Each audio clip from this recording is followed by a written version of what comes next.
What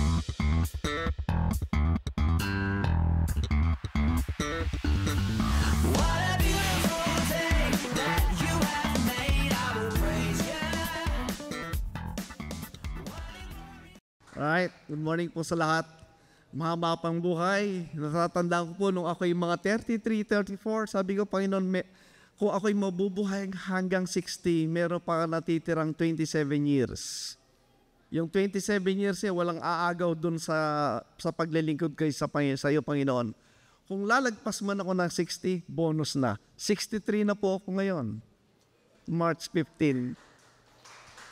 Blessing po, di ba? Okay.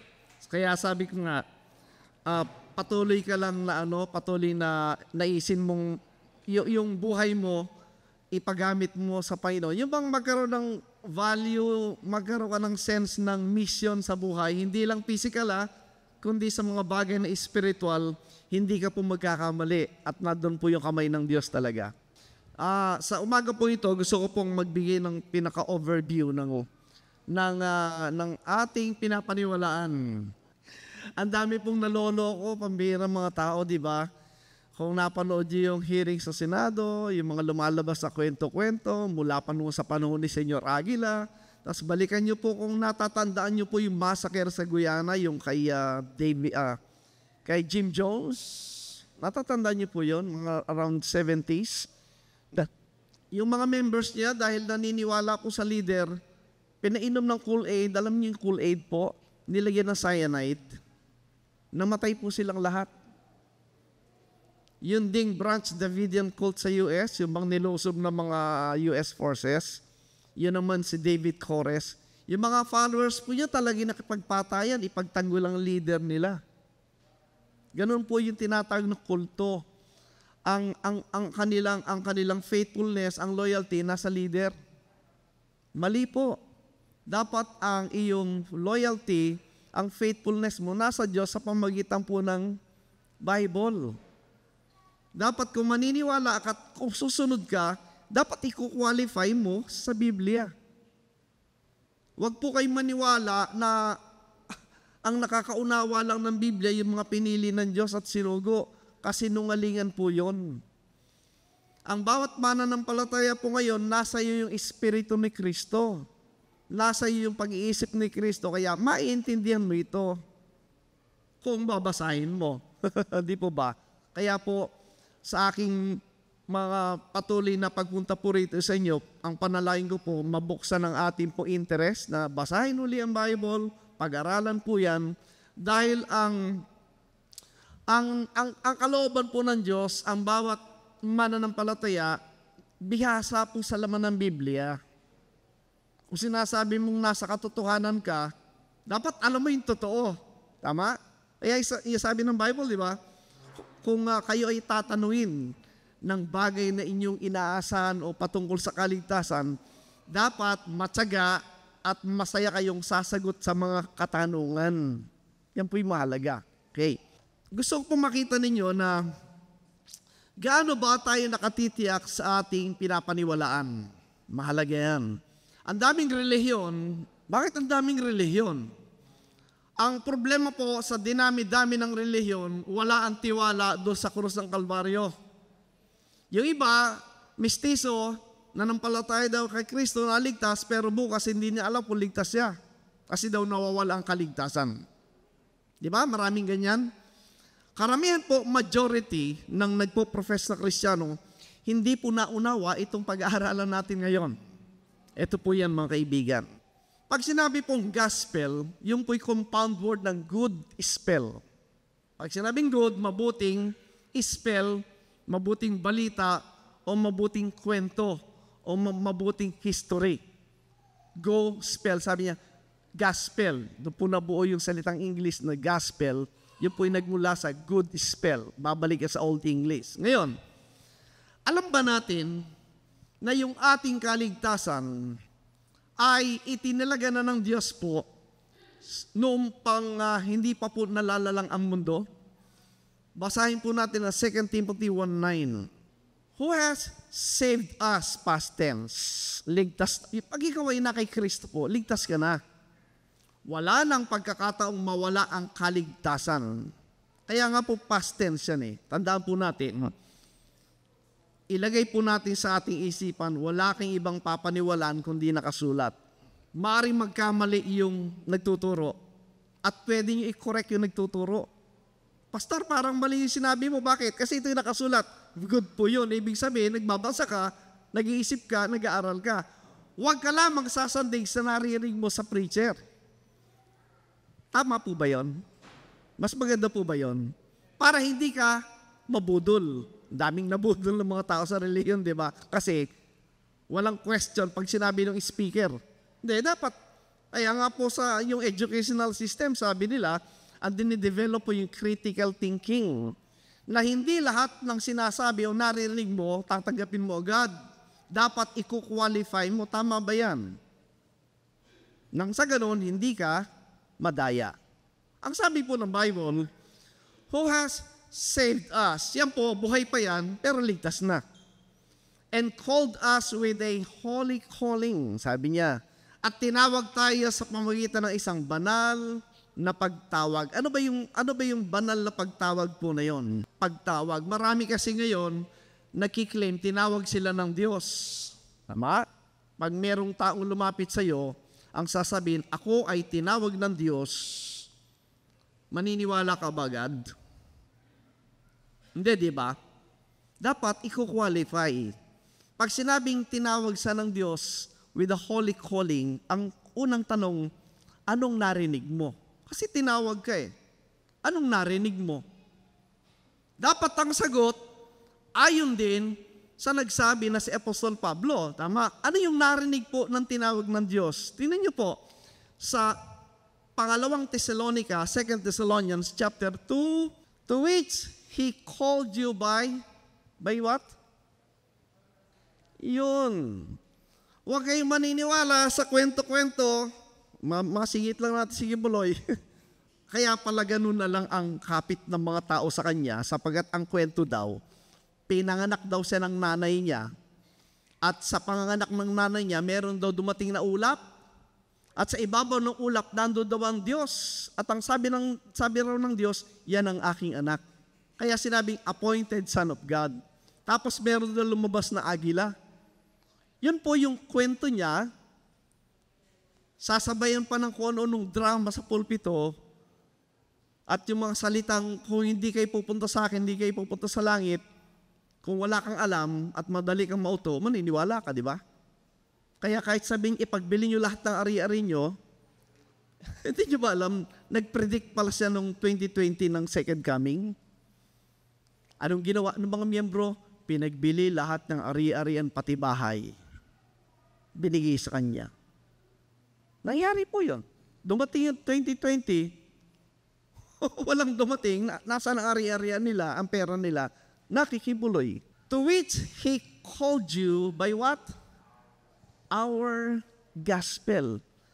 At kayo'y tinawag ng Diyos sa pamamagitan ng aming gospel. Bakit amin po? Kasi marami nagkalat na gospel, even sa time ni Paul. Okay.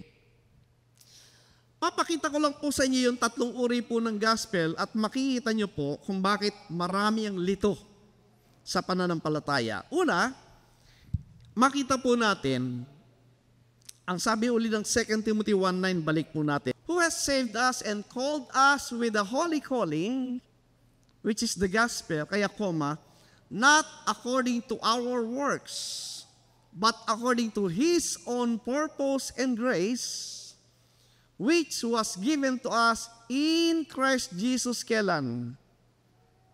Before time began. Ano ibig sabihin? Wala pa tayo sa pangarap ng sinuman, pero ang kalooban ng Diyos ng kaligtasan ay sa pamagitan po ni Kristo. Before the time began, ang sabi niya, ito po yung time na tinutukoy. Yan na po yung programa ng Diyos bago pa man magsimula po ang panahon. At nakapaloob po doon, pansinin nyo, ang sinabing kaligtasan po, ikaw ay nakatanggap ng kaligtasan. Anong dahilan? According to His. Sino His? God. Di ba? Capital H. Ikaw ay naligtas dahil sa purpose ng Diyos. Kaya ka naligtas, kaya ka naging anak ng Diyos kasi may layunin ang Diyos. At sa kanyang biyaya ang sabi doon. Alam naman natin, I hope na intindihan na po natin Gospel of Christ kung bakit grace ang sabi niya. Which was given to us in Christ Jesus kailan? Before time began. Okay, familiar na po tayo sa Gospel of Christ, di po ba? Pero before the Gospel of Christ, meron pong Gospel of the Kingdom. Tingnan niyo po, Matthew 4:23. And Jesus went about all Galilee, teaching in their synagogues, preaching the what? The gospel of the kingdom. At kaakibat po yung healing all kinds of sickness and all kinds of disease among the people. Let us po remind ourselves na sa time po ng preaching ni Jesus Christ, hindi po tayo kausap dyan. Sinong kausap ng Panginoon? Matthew 15:24 po, tinan nyo.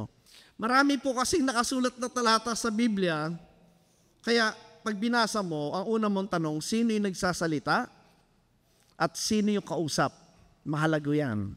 At anong pinag-uusapan? Para lang nagbabasa po ng libro, ng anumang literature yan, o sulat na pinadala sa'yo, sino ang nagpadala sa sulat? Dapat kilala mo. Ano yung laman ng sulat? Sinong sinulatan? Ikaw ba o yung kapitbahay mo? Pag hindi nakapangalan sa'yo, huwag mo bubuksan. Makukulong ka dyan. Di ba? Ganyan din po yan. Ano sabi po dyan sa 24? Meron kasing babaeng lumapit po dyan na hindi taga-Israel. At humihingi ng tulong. Tinataboy nga ng mga apostol Sumagot yung Panginoon, no? But he answered and said, I was not sent except to the lost sheep of the house of Israel. Yung pagdating po ng Kristo, ang kausap po niya ay yung Israel. 25.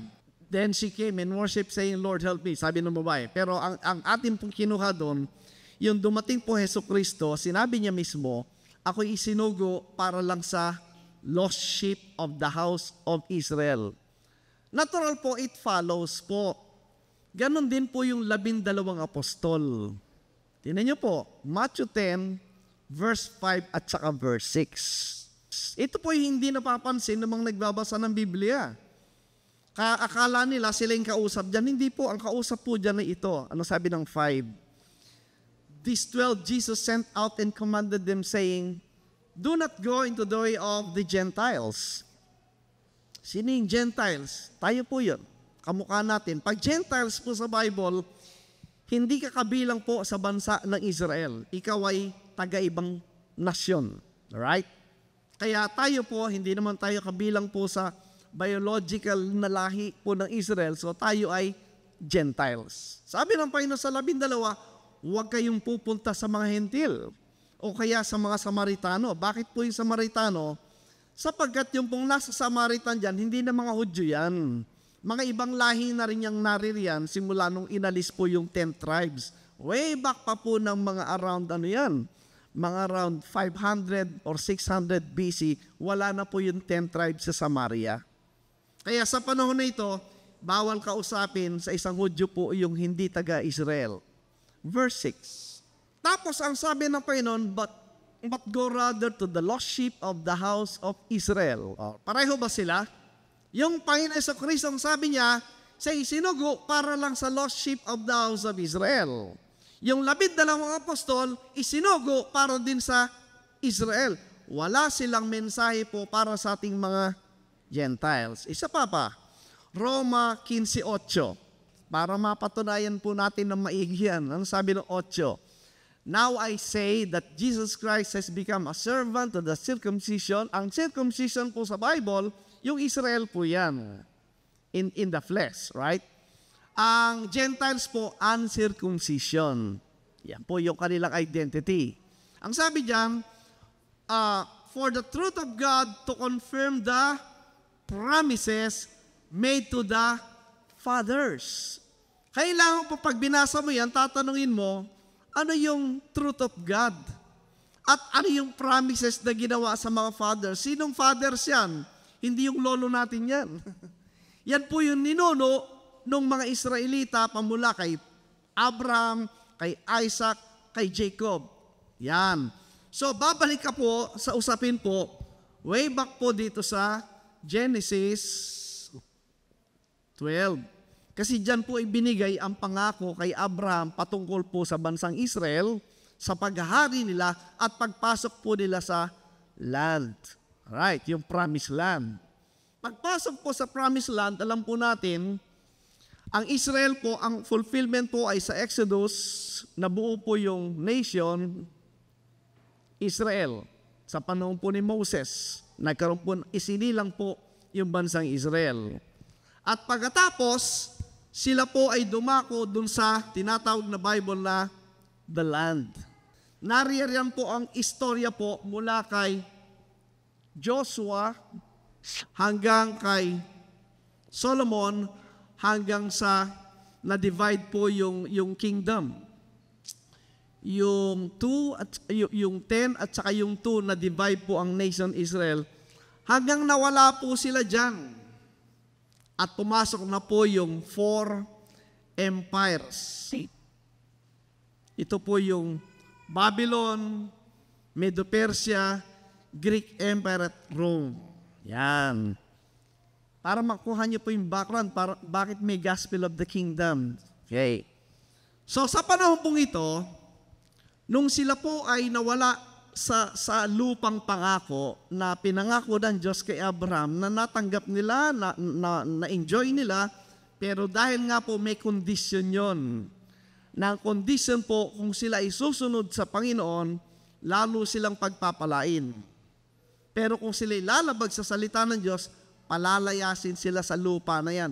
Lahat ng blessing, ng physical blessings ay mapoporfit, babaliwalain lahat yan. Para bang, sino bang nangungutang dito? Yan. Dahil pag nangutang ka sa bangko, naku po, ang daming pinipirmahan. Tapos merong maliliit na letra sa gilid. Di ba? Hindi mo na binabasa yun eh. Hindi mo alam, nando pala yung matitinding kondisyon. Pag di ka nagbayad sa tama, ito yung penalties, ito yung penalties, ito yung penalties. Di ba? Yung covenant, dito, ganun yan, yung covenant.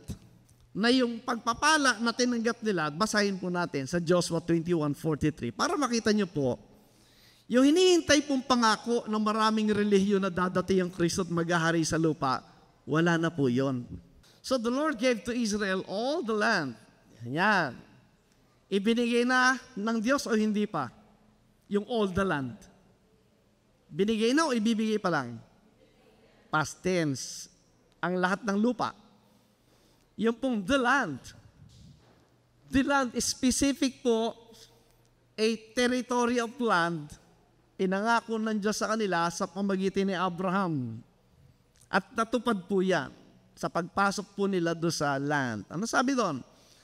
Which he had sworn to give to their fathers, and they took possession of it. Natanggap na ba nila yung land? And dwelt in it. Tinirahan na ba? Natira na ba nila? Yes. Next verse. The Lord, again, gave them, past tense, rest all around, according to all that he had sworn to their fathers, and not a man of all their enemies stood against them. The Lord delivered all their enemies into their hand. Ano ibig sabihin? Nung sila po ay nasa promised land, walang lumabas pong kalaban na bansa. Pag-aralan niyo po history nila, during this period, wala pong ibang empires na naging makapangyarihan. Walang kalaban, lahat po tinalo ng bansang Israel. Mula kay Saul, kay David, kay Solomon, until bumagsak sa idolatry, na-divide sila. Right? So, nangyari po yan. Yung physical land na promise, ibinigay. Yung security, yung pag-iingat ng Diyos sa kanila, na-enjoy nila. 45. Not a word failed of any good thing which the Lord had spoken to the house of Israel all came to pass. Natanggap ba nila lahat? Natanggap na nila? Yes, bibilang ka po ng period niya, mga around, siguro po ito around hanggang 500 BC yan. Na-enjoy po nila yan. Ano ba yung pangako ng Diyos sa kanila? Balikan po natin, Genesis 12, 1-3. Bakit dyan ipinangako yan? Kasi po, mula Genesis 3, tapos nagkaroon ng flood, Genesis 6, naging idolatrous po yung mga tao hanggang 11, yung pong famous na Babylon Tower, di po ba? At giniba ng Diyos yun. Gusto nila umakit sa langit. Lahat po ng tao doon, idolatrous. Pumili ng isang tao ang Diyos, si Abraham. Anong sabi niya? Sinabi nga ng Panginoon kay Abraham, umalis ka sa iyong lupain, doon po sa Mesopotamia yon, sa parte po ng Babylon. At sa iyong mga kamag-anak, iwanan mo rin ang kamag-anak mo. At sa bahay ng iyong lumayo ka rin sa pamilya mo, sa bahay ng tatay mo, na ikaw ay sa lupain ituturo ko sa iyo. At pumunta ka sa lupain, sasabihin, papakita ko sa iyo. Bakit po pinapaalis siya at pati kamag-anak at buong sambahayan? Bakit? Kasi po, contaminated buong isip nila ng idolatry. Ang naisana ng Diyos, si Abraham lang, para yung isip niya nakatulang sa Panginoon, walang pag-iisip po ng idolatry. Yun po yung pinaka-purpose. Verse 2. So meron pong promise na land, right? Sa lupain ang sabi niya. At gagawin kitang isang malaking bansa. Yon. Kay Abraham, sinong anak ni Abraham? Sino naging anak niya? Si Isaac. Bagamat merong anak niya si Ismael, pero wala po doon ang kalooban ng Diyos na kay Isaac. Si Isaac nagkaroon ng anak, ilan? Dalawa rin. History repeat itself. Si Jacob at si Esau. Pero ang line po ng promise na kay Isaac na kay Jacob. Si Jacob, ilan ang naging anak? 12. O, dito po nabuo yung 12 tribo. Dumami ng dumami sa Egypt hanggang ito'y naging bansang Israel. Alright? Ano yung purpose ng Diyos sa bansa na yan? Ito po yan, Exodus 19 verse 5 at saka 6. Para maunawa po nyo, yung Israel po ngayon na kinikilala ng marami, fake po yan. Hindi po yan ang Israel ng Bible. Yan po yung Israel ng United Nations, ng British Israelites, at saka ng mga Zionist. Pag nakita niyo may background, magugulat kayo. Kaya't ngayon, kung tunay na inyong susundin ang aking tinig, ay iingatan ng aking tipan, at magiging isang tanging kayamanan nga kayo sa akin na higit sa lahat na bayan, sapagat ang buong lupa ay akin. Sabi niya, kung kayong susunod sa aking salita, magiging special people kayo, sabi niya. Next verse, sa 6. At kayo'y magiging isang kaharian ng mga saserdote sa akin at isang banal na bansa. Alright? Kingdom of, and ye shall be unto me a what? A kingdom of priests. Imagine po, yung kingdom supposed to be nila, lahat po sila, priests. And what? Holy nation. Pag sinabi pong holy nation, hindi naman po yan perfect sinlessness. Pag sinabing holy po, sanctified, separated to God's purpose. Yun po yung ibig sabihin nun. These are the words which thou speak unto the children of Israel. Sa madaling salita, naganap ba yan? Hindi. Supposed to be, ito pong Israel ang magiging witness sa mga bansa na nakapaligid sa kanila, ipapakilala supposed to be yung one true God. Dahil ang mga nations sa kapaligid sa kanila ay mga idolatrous nations. Nagawa ba nila yon? Hindi. Sila pa yung na-impluensyahan. Kaya ang nangyari, by 600 BC, nawala yung 10 tribes, dumating Assyrian Empire. Ito po history ito. na walang Assyrian Empire, sinugod na Samaria, pinalitan sila ng iba ron. By 500 BC, sumunod po yung dalawang tribo, si Judah at si Benjamin, inalis silang lahat doon ni Nebuchadnezzar at winasak at Jerusalem, naging captive po sila sa Babylon. At yun po yung history po nung four empires ng Babylon, Persian Empire, Greek and Roman Empire. Yan po yan. Okay. So sa madaling salita, nawala po yung kingdom sa kanila.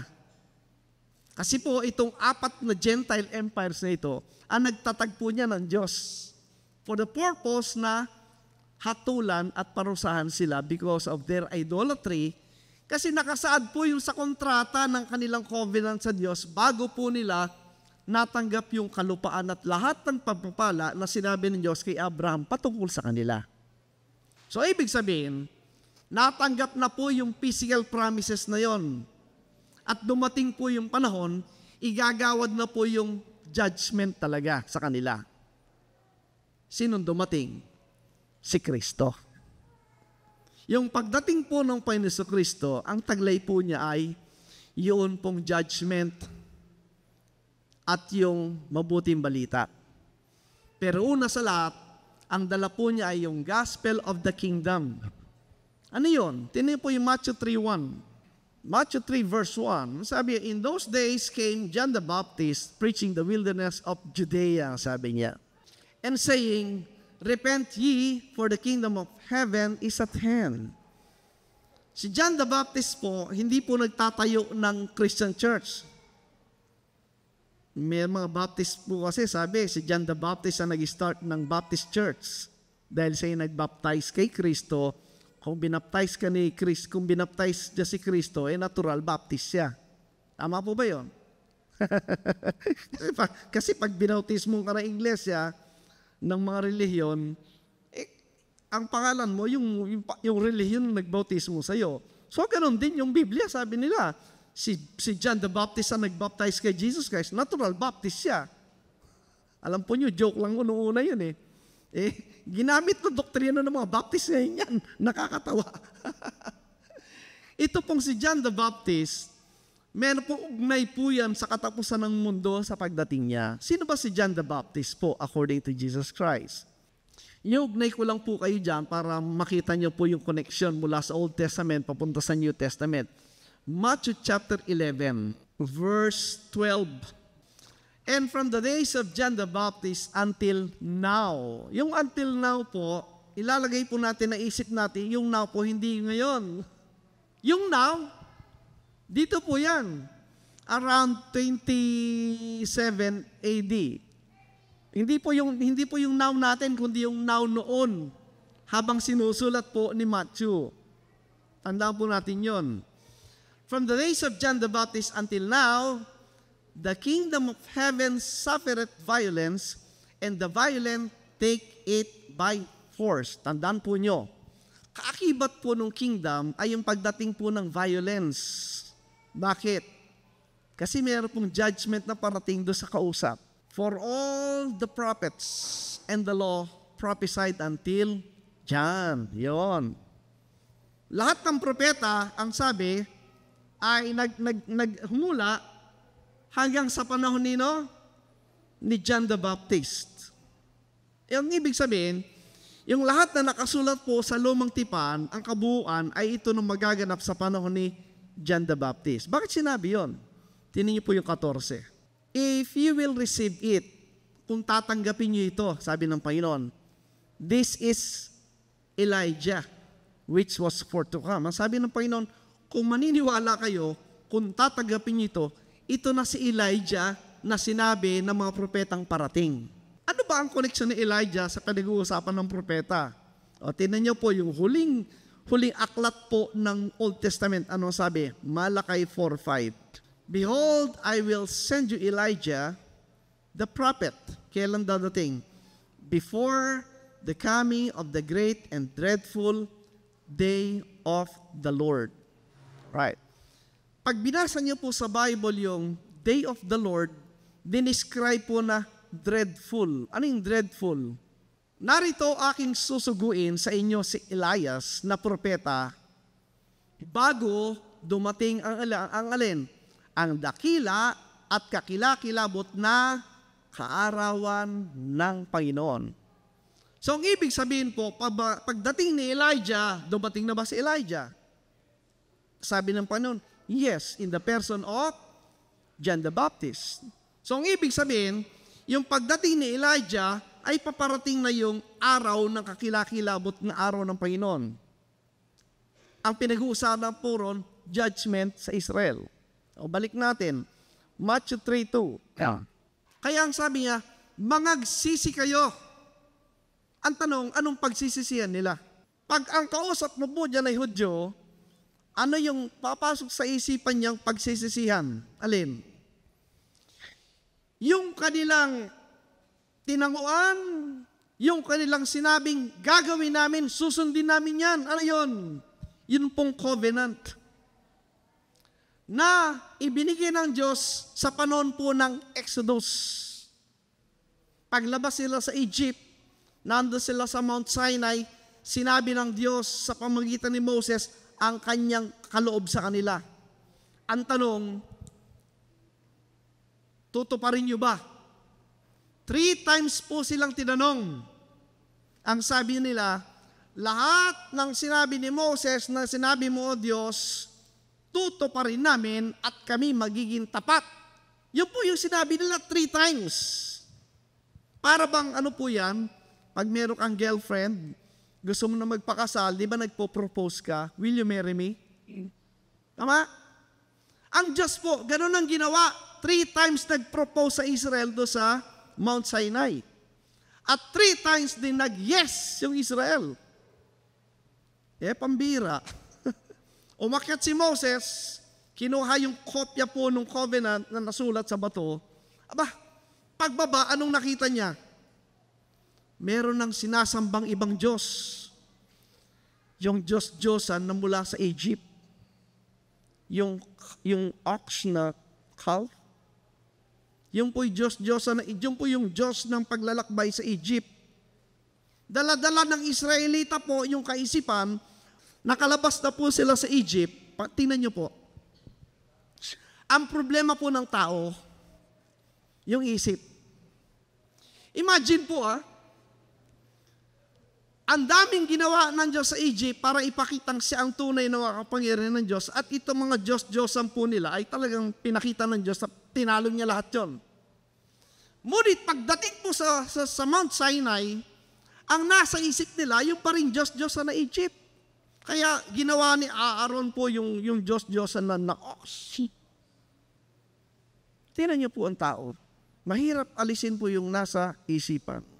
Kaya po yung tinuturo natin, dahil hindi po narinig ng marami yan, hindi mapaniwalaan kasi hindi na naririnig. Pag binasa mo sa Biblia, tumpak namang nakasulat, hindi matanggap ng mga maraming nakikinig kasi ang isip nila nandoon sa turo ng tao. Samantalang nakasulat sa Biblia na maliwanag. Yan po yung problema. Kaya ang sabi ng Biblia, ang nililinis at inaayos ng Diyos ay alin? Yung isip. Renewing the spirit of your mind. Binabago ang espiritu ng inyong mga isipan ng sabi ng Diyos. Kasi po, maraming naitanim sa tao na hindi galing sa Diyos. That's the problem.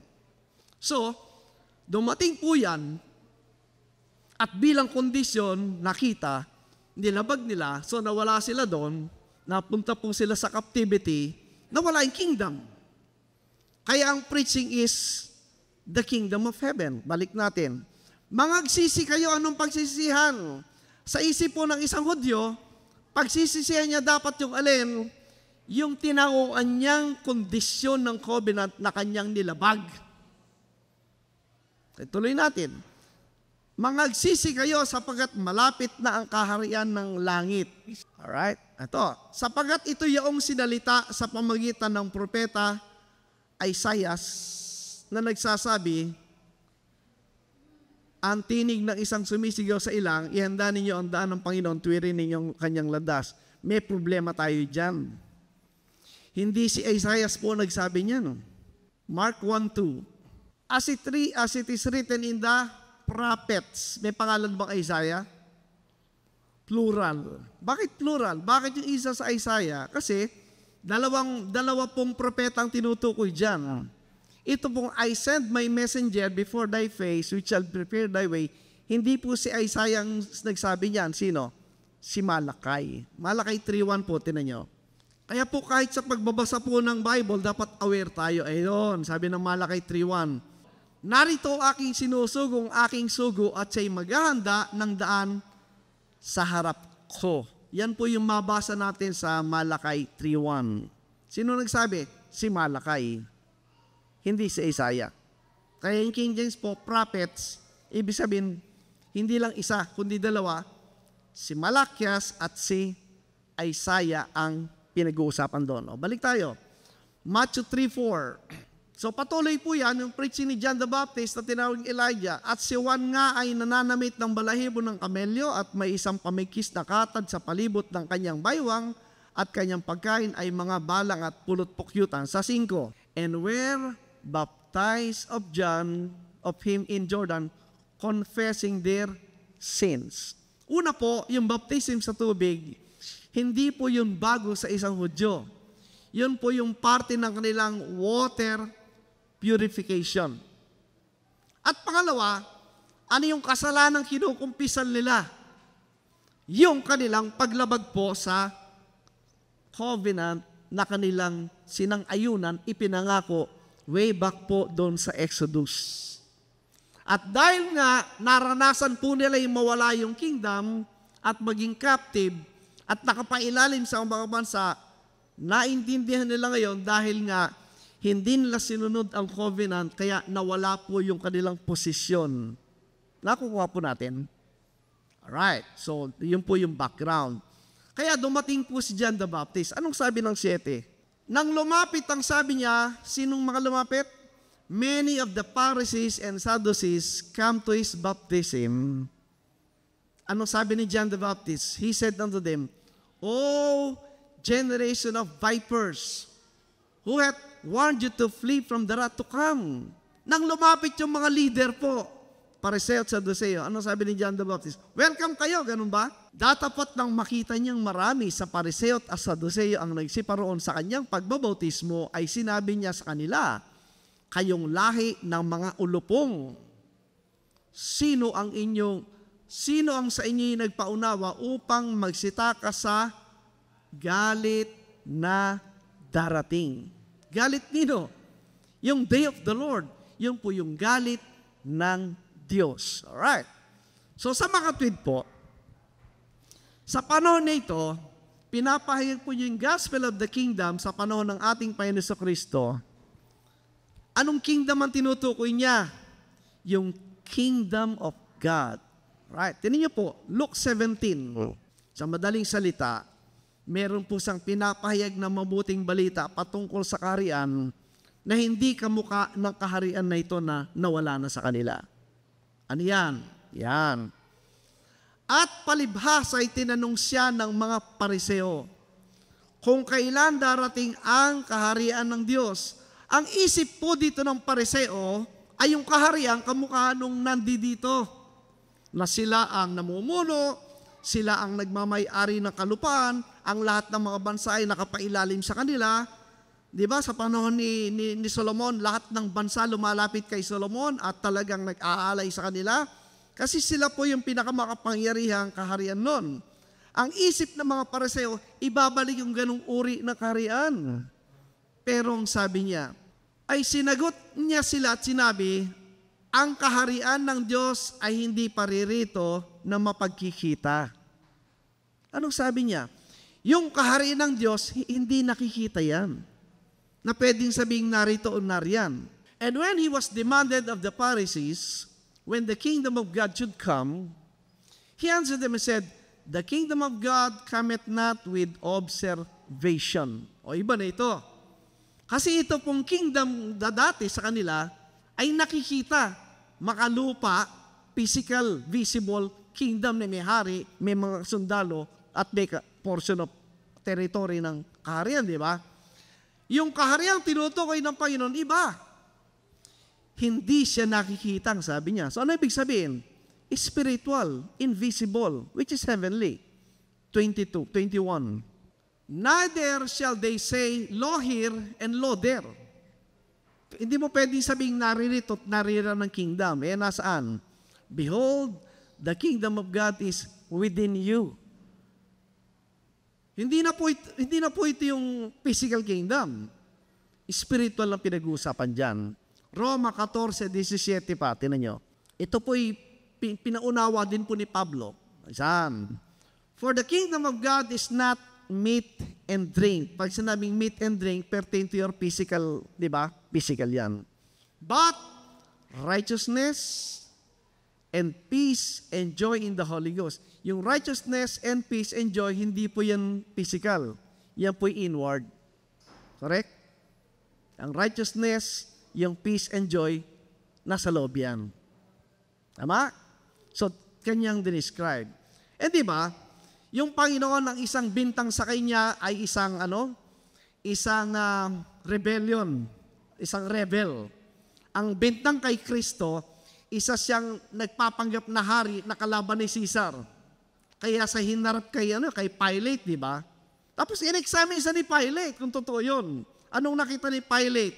John 18 verse 36. Tinanong siya, ikaw ba'y hari ng mga Hudyo? Ito yung sagot ng Panginoon. Jesus answered, My kingdom is not of this world. If my kingdom were of this world, then would my servants fight that I should not be delivered to the Jews. But now is my kingdom not from hence. Sa Tagalog.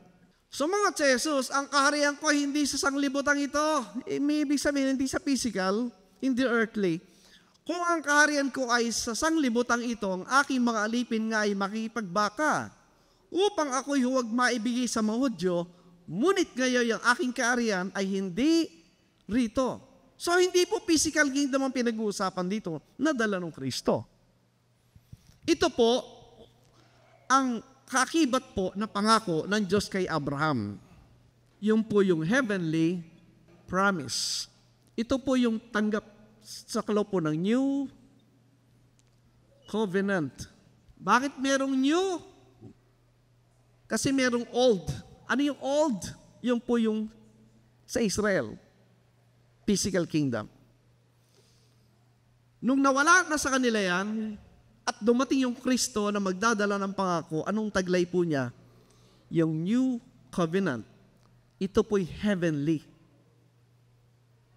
Ito po'y spiritual. Tingnan niyo po, Genesis 12, physical land. Yung heavenly, ito po yung Genesis 15 verse 5. Tingnan niyo po maigi. At siya'y inilabas, si Abraham po yan.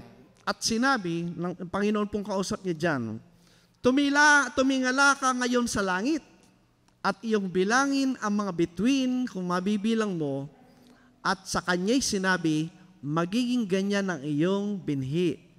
Magiging kamukha ng mga bituin. Verse 6. Anong sabi ni Abraham? At sumampalataya siya sa Panginoon dahil sa sinabi. At ito'y ibinilang nakatwiran sa kanya. Nung pinakita po ng Diyos itong heavenly seeds, sabi ng 5, And he brought him forth abroad and said, Look now toward the heaven and tell the stars, if thou be able to number them. And he said unto him, So shall thy seed be. At ang mga lahi mo ay magiging kamukha nila. Ito po yung stars. Ito pong Old Covenant, ang tawag po dyan ay sand. Buhangin o alikabok o dust. Ano ang difference ng dalawa? Yung sand nasa lupa. Yung stars nasaan? Nasa langit. Therefore, magkaiba rin po yung kanilang blessing. Dito, ang mediator ng Old Covenant sino? Sino nagdala? Si Moses, di ba?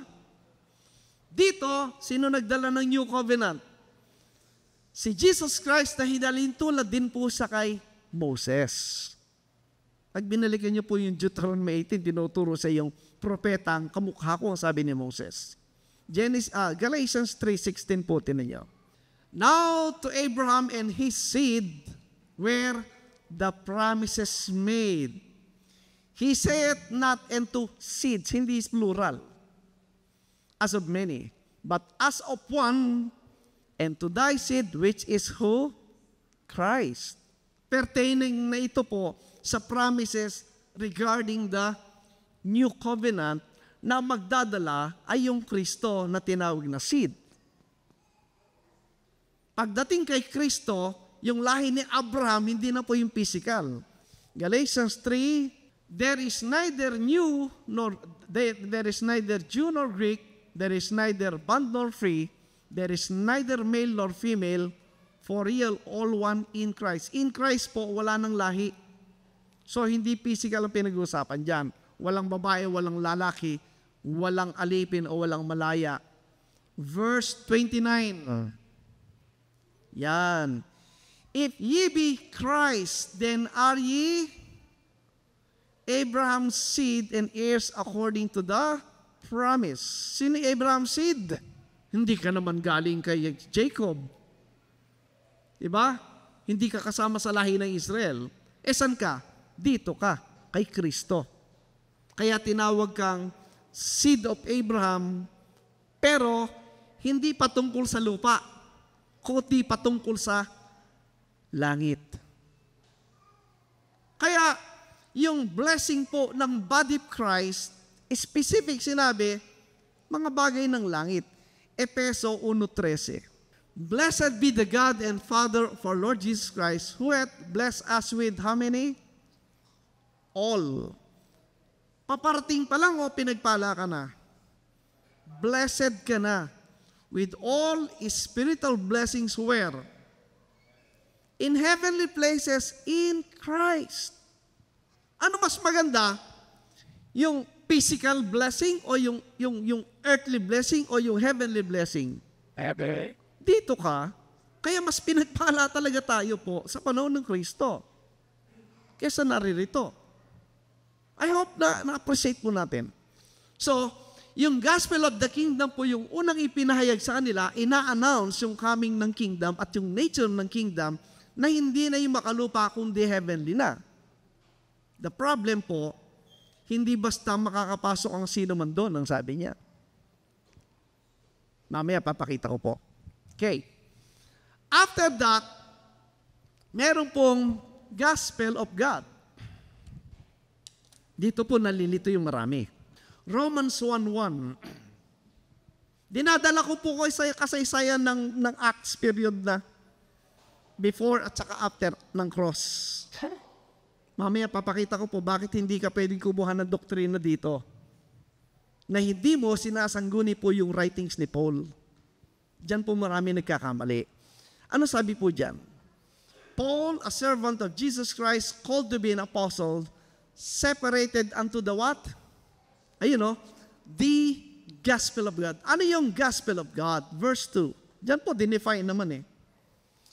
Which he had promised afore by his prophets in the Holy Scriptures. Pampansinin niyo po, palagi nakakabit po yung Holy Scriptures. Ano ibig sabihin?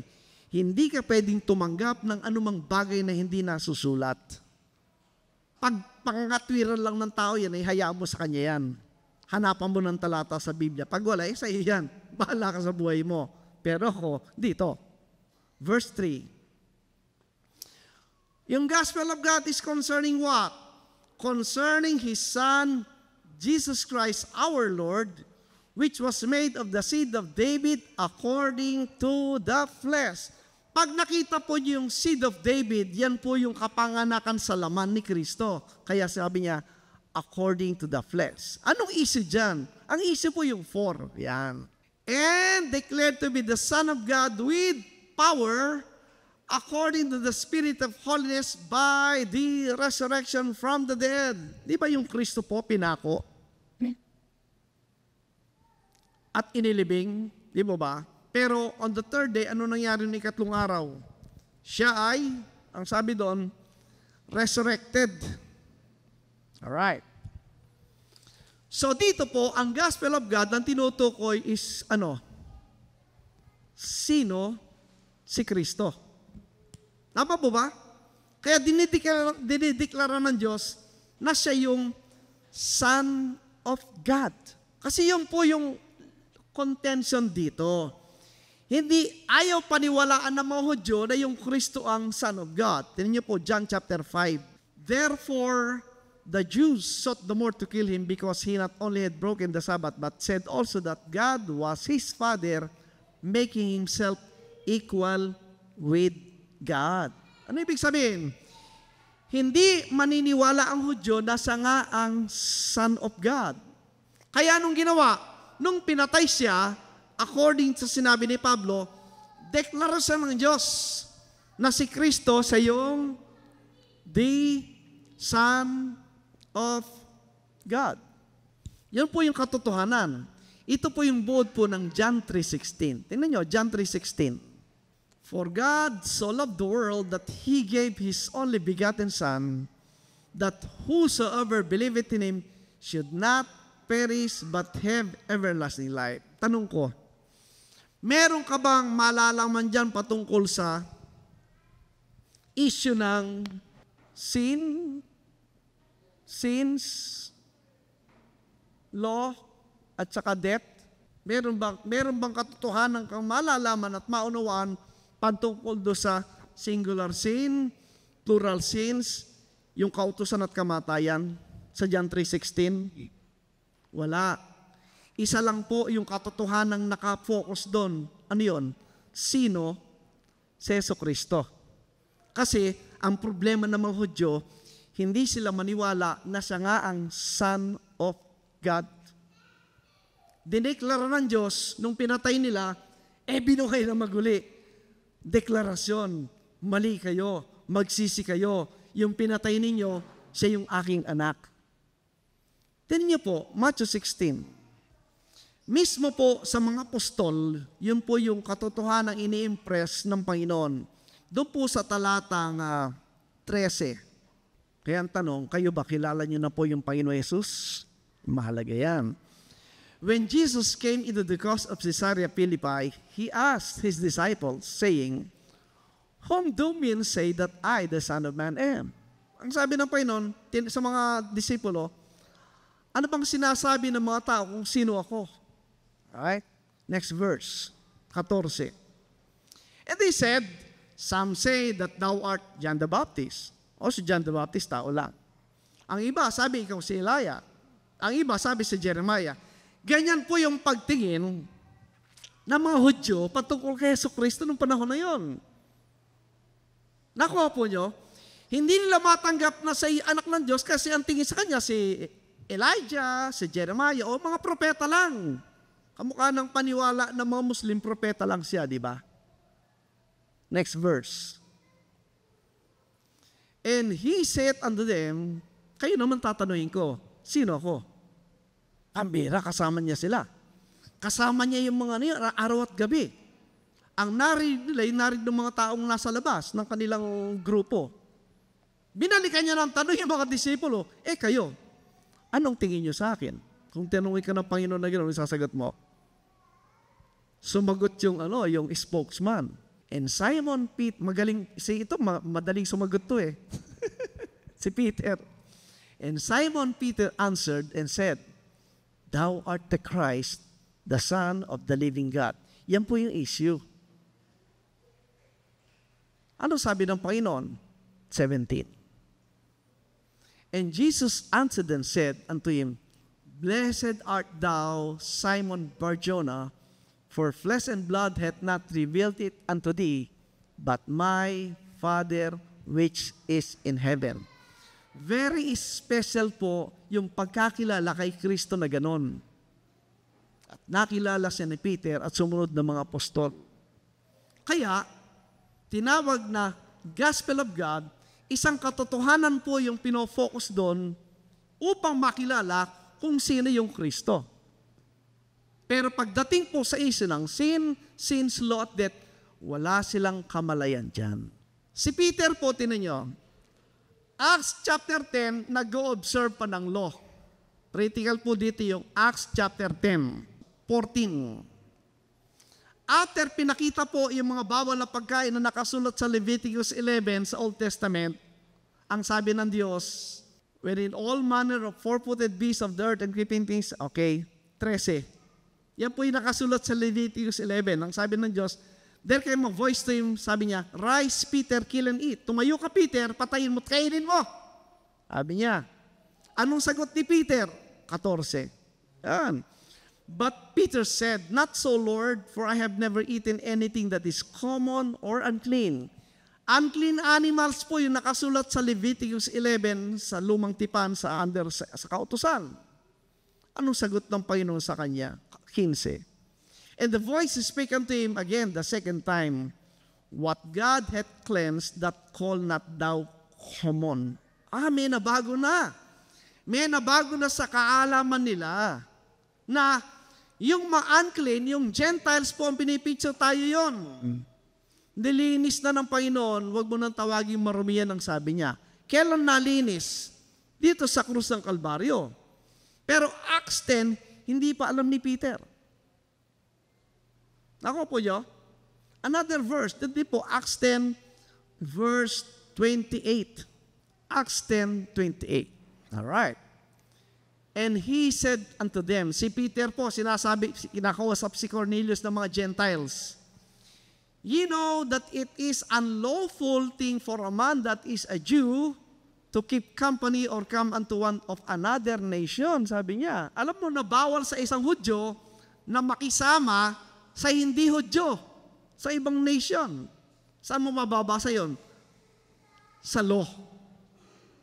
So si Peter po dito ay nag-observe pa ng law. Acts 10 na po yan. Alright? Hanggang dumako ka po sa 21, Acts 21, dito po tayo pupunta sa Jerusalem. Acts 21 verse 17. Yan. Sa Jerusalem ba? Dapat po sila nakaunawa, di ba? Pero hindi. Tinan nyo, and when we were come to Jerusalem, the brethren received us gladly. Mga believers po sa Jerusalem. 18. And the day following, Paul went in with us unto James, and all the elders were present. All the apostles, kasama ni James na nasa Jerusalem, kaharap niya.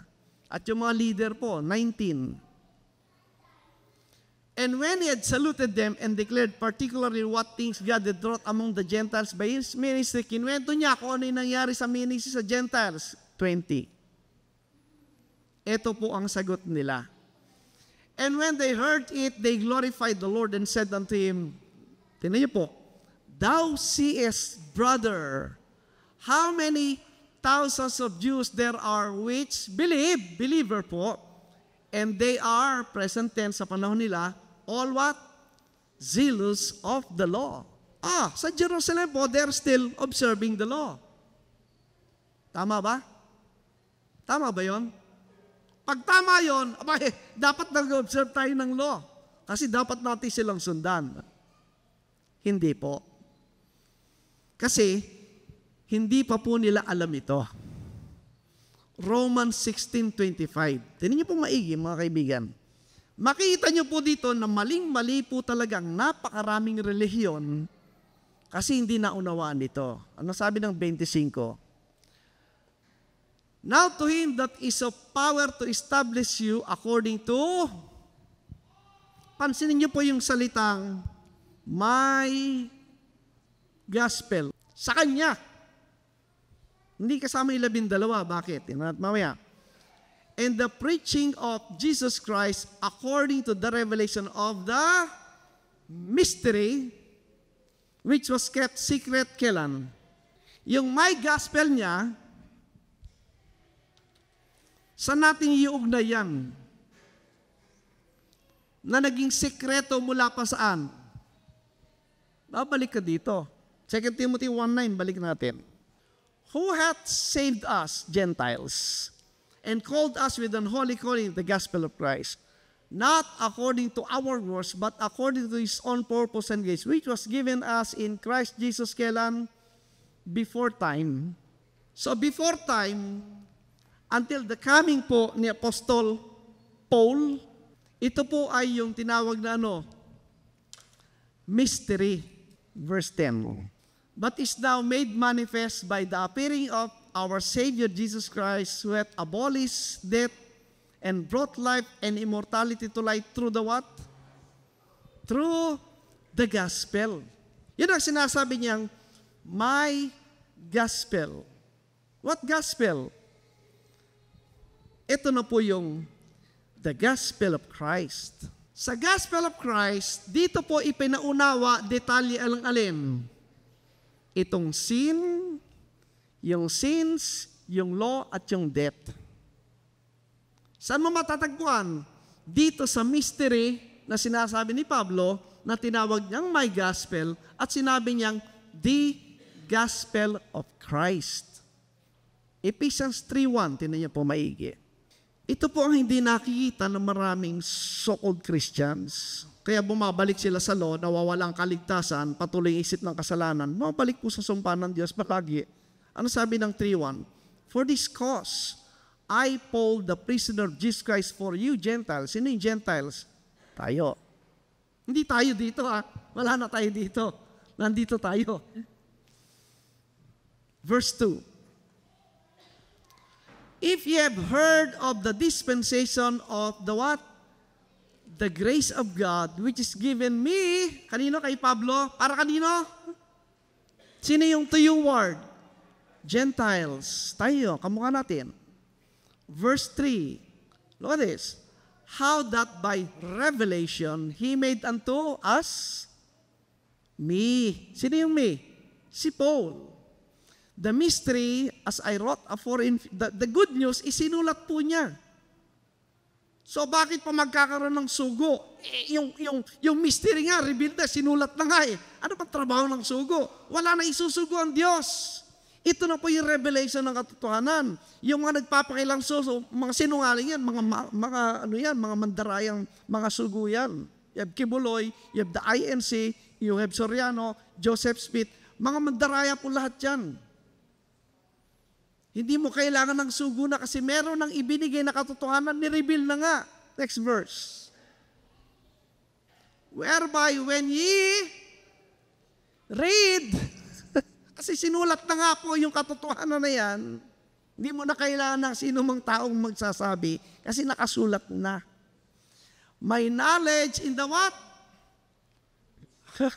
Imagine, pag sinabi mong mystery, secret, at ang secret, sino nakakalam ng secret? Siyempre, kung may sikreto, kung sa akin lang, di ba? Pero dahil meron akong best friend, meron akong BFF, sasabihin ko sa kanya. Tama? Ganun naman Special, ang Diyos po may secret. Pero dahil sa pag-ibig niya at pagmamahal, ni-reveal niya ito sa kanya mga best friends. Sino yun?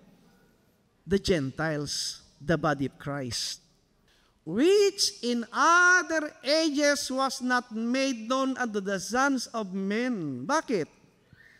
From before the time until the revelation kay Paul, bibilang ka po ng ages, talagang napakahabang panahon, walang nakaalam.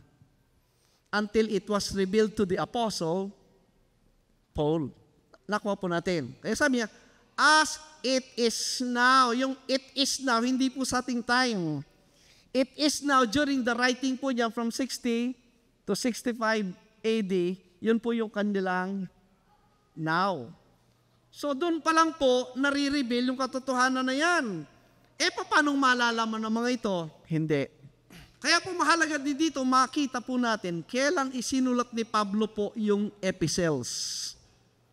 Pansinin niyo po, sa panahon pong nagaganap ito, si Pablo po na-convert kailan?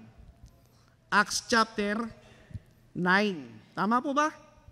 Pansinin nyo, nung ma-convert si Pablo, ano yung pinapahayag niyang gospel? Acts 9:20. And straightway he preached Christ in the synagogues that he is the what?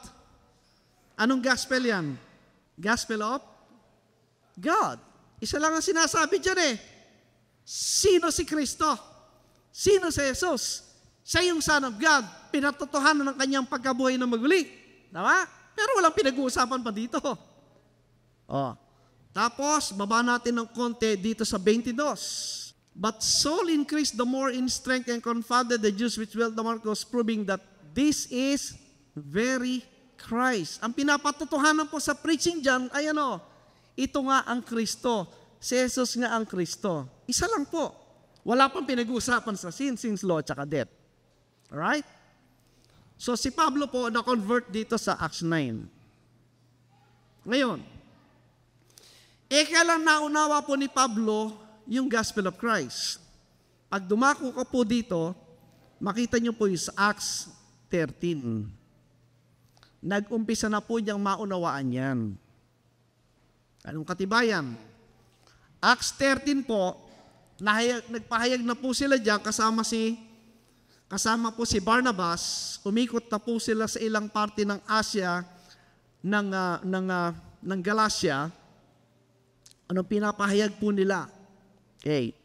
Pagdating po sa Acts 13, and as concerning that he raised him up from the dead, now no more to return to corruption, he said on this wise, I will give you the what? The sure mercies of David.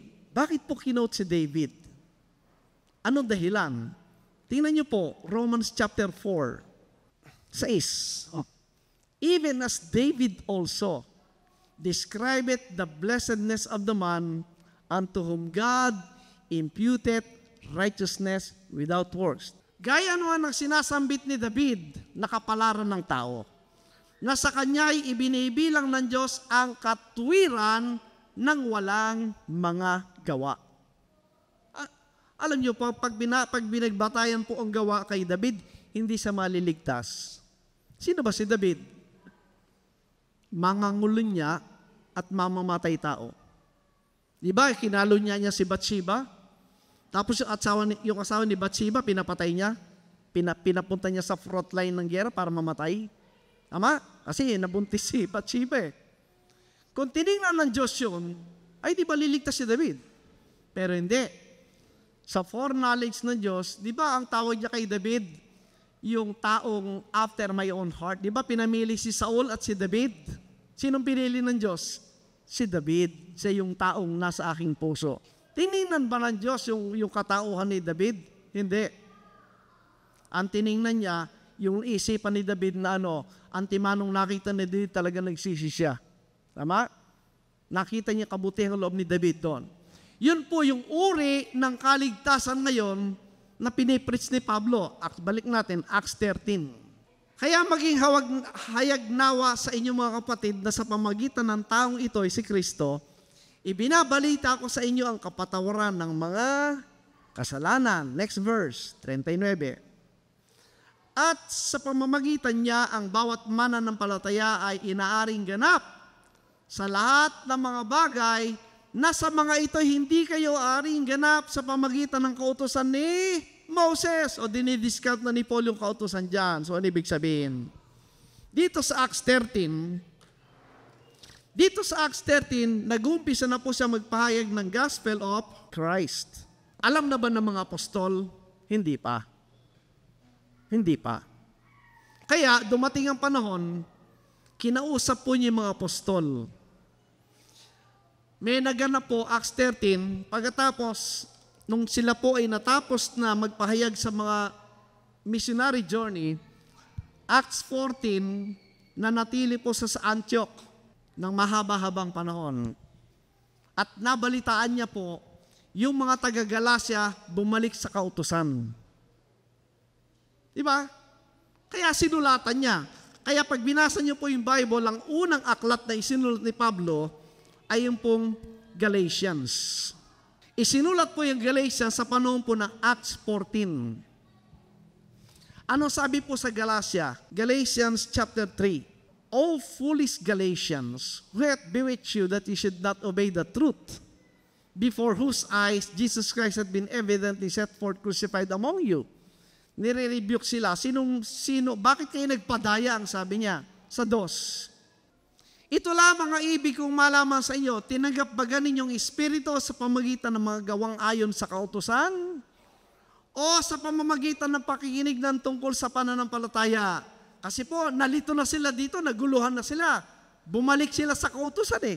After na tinuro sila ni Pablo, 3. Napakamangmang nabaga kayo. Kayong nagpasimula sa espiritu, gayon na nga pagpapasakdal kayo sa laman. Kasi binalik po sila sa law ng mga false teacher. Alright? So dito po sa Galacia, anong ginawa ni Pablo? Pinuntahan po niya yung mga apostol. Galacia 2:1. Nang makaraan nga ang 14 na taon, ay umahon akong muli sa Jerusalem nakasama si Bernabe at isinama ko rin naman si Tito. Yan po si Titus. Verse 2. At kayo'y umahon dahil sa pahayag at isinasaysay ko sa harapan nila ang ebanghelyo na aking ipinangaral sa gitna ng mga hentil. Ito na po yung gospel of Christ. Datapwat sa harapan ng mga may dangal ay siya'y lihim. Sino yung nasa harap niya? Mga apostol. Ito'y lihim pa sa kanila. Baka sa anumang paraan ako'y tatakbo, tumakbo na walang kabuluhan. Konti lang pong kinausap niya dyan mga apostol kasi baka magkagulo. Verse 3. Dato at maging si Tito man ay kasama ko bagamat Grego ay hindi napilit na patuli. Verse 4. At yaon ay dahil sa mga hindi tunay na kapatid na ipinasok ng lihim. Nagsipasok, okay, gusto alipin sa 5. Sa mga yon, hindi kami napahinod, nasupilin at imanghilo sa 6 po, 6. Datapwat ang mga wari may dangal ng kaunti, maging anuman sila ay walang anuman sa akin. Ang Diyos ay hindi tumatanggap ng anyo ni naman. Silang may dangal, sinasabi ko ay hindi nagbahagi sa akin ng anuman. Dito po sa usapan nila, sinasabi niya, ang nagturo dyan siya, hindi mga apostol. Kundi bagkus nang makita nila na sa akin ay pinagkatiwalang ebanghelyo ng di pagtutuli. Sino yung di pagtutuli? Uncircumcision. Gaya rin naman ng pagtitiwala kay Pedro na ebanghelyo ng pagtutuli. Sa English po, mas maliwanag yan, 2:7. But contrariwise, when they saw, the apostles, that the gospel of the uncircumcision, sino is uncircumcision? Gentiles. Was committed unto me. Sino yung me dyan? Si Pablo. As the gospel of the circumcision was unto Peter. Kaninong gospel ang dala ni Peter? Sa Israel. Yung circumcision, sa 8. For he that wrought effectually in Peter to the apostleship of the circumcision, the same was mighty in me toward the Gentiles. Tuloy natin po, makita niyo yung ano dyan, yung mahalagang puntos dyan. Verse 9.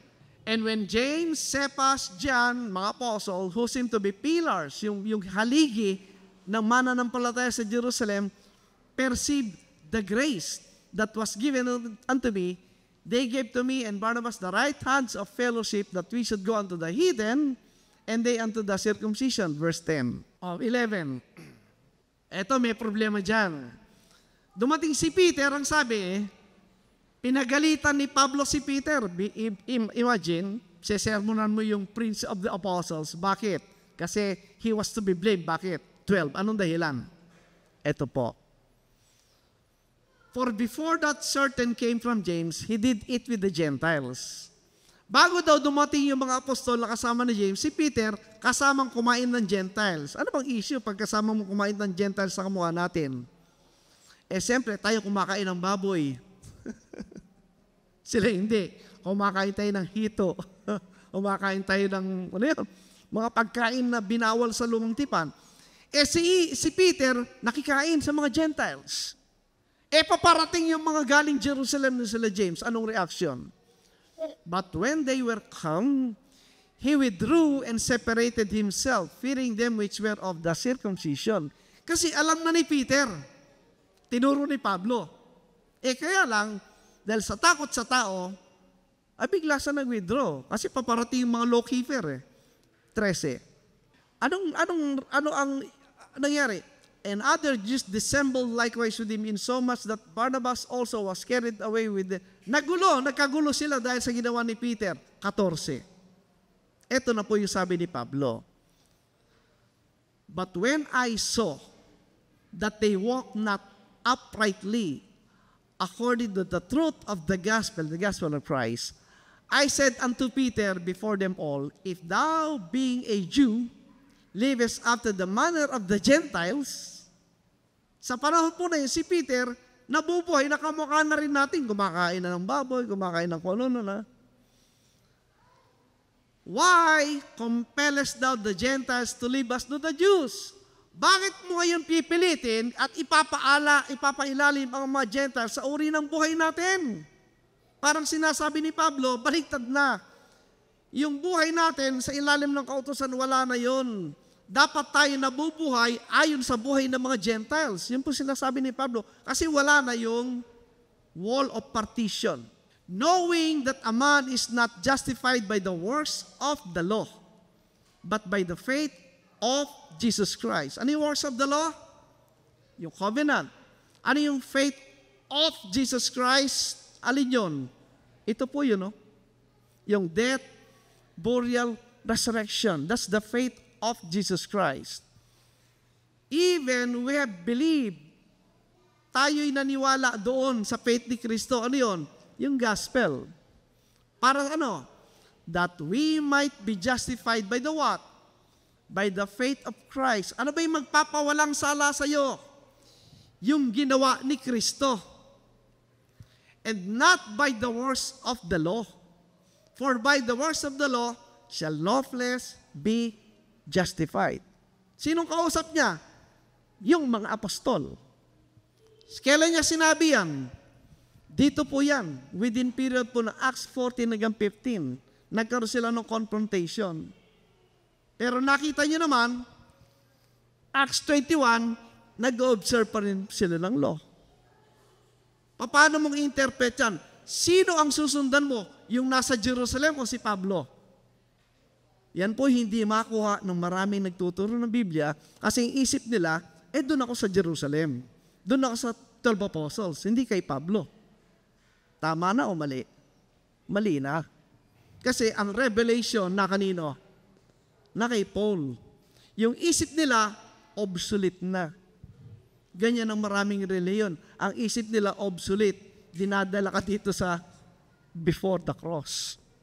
Kung titingnan nyo po, habang nangyayari pong acts na yan, naisulat na po dito yung pangalaw po makita yung 1 Thessalonians, 2 Thessalonians, tapos po yung 1 Corinthians, 2 Corinthians, yung Romans, tapos po yung kanyang prison epistles, yung Philemon, etc. Next time po, i-deal natin yan. So habang may isinusulat po si Pablo dito, yung mga nagaganap po dito ay kasaysayan. History po yan ng kung ano naganap po during that period at kung paano po nagiging progressive po yung pangunawa tungkol sa gospel of Christ na ibinigay po kay Pablo.